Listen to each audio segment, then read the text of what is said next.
Ce passage est intéressant parce qu'il nous permet de voir que nous pouvons être ressuscités avec le Christ.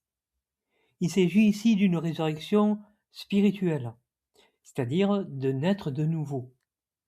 Colossiens au chapitre 3 et le verset 3 nous dit « Si cependant vous avez été ressuscités avec le Christ, continuez à chercher les choses d'en haut, là où le Christ est assis à la droite de Dieu.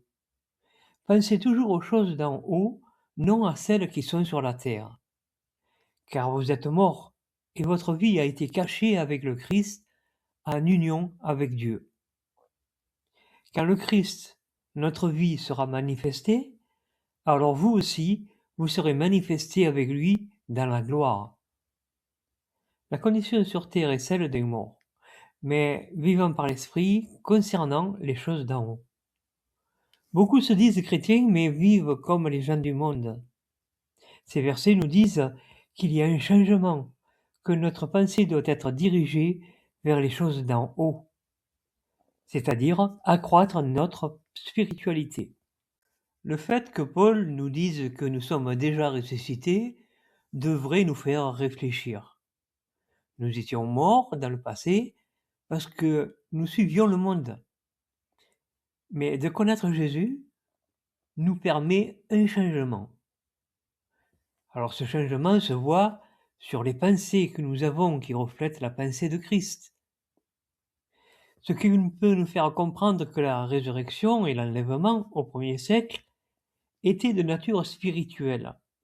Car après cet événement important de la destruction de Jérusalem, beaucoup sont devenus chrétiens, comme emportés, enlevés avec le Christ.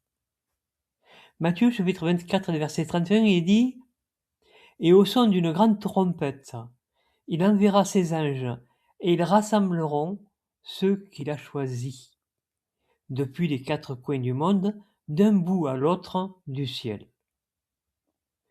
Cet accomplissement spirituel trouvera son accomplissement littéral au dernier jour. Ce qui montre que ce qui a été écrit pour le 1er siècle est différent de ce qu'il est dit pour aujourd'hui. La Bible présente donc 2 résurrections, une spirituelle et l'autre qui aura lieu au dernier jour. De toute façon, ces versets nous disent que l'homme spirituel est celui qui pense aux choses d'en haut, c'est-à-dire qu'il accroît sa spiritualité grâce à ce qui est marqué dans la Bible. Nous comprenons que c'est sa priorité. Matthieu chapitre 6 verset 33 nous dit aussi ce point. Il nous l'affirme. Il dit donc, continuez à chercher d'abord le royaume et la justice de Dieu, et toutes ces autres choses vous seront ajoutées. Et ne vous inquiétez jamais du lendemain, car le lendemain aura ses propres inquiétudes, à chaque jour ses problèmes. Nous comprenons par là que suivre le Christ n'est pas une chose facile, une mince affaire. Il ne faut pas devenir tiède sur ce sujet. Nous devons entretenir notre foi et la faire prospérer. C'est la compréhension de ces passages qui nous fait grandir dans la foi. La priorité dans une vie de chrétien, c'est la résurrection spirituelle. Si par cette résurrection qu'il sait qu'il va être relevé au dernier jour. Et pour ceux qui sont vivants à ce moment-là, ils seront changés et enlevés avec les ressuscités.